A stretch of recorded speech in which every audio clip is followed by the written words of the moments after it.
tadi kan kita udah belajar gimana caranya daftar di website TOS. Sampai ke pertanyaan, gimana sih caranya dapat kartu digital Taspen?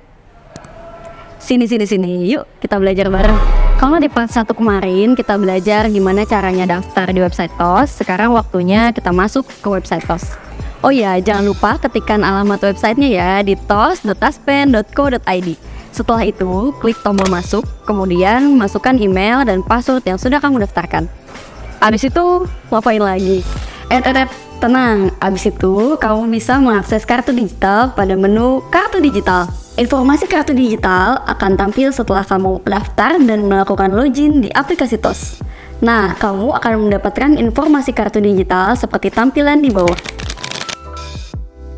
Apabila kamu ingin mendownload kartu digital, maka klik download kartu peserta.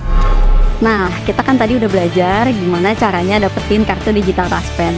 Tapi kalau misalkan kita lupa password di website TOS, gimana ya? Lanjut di part 3 ya.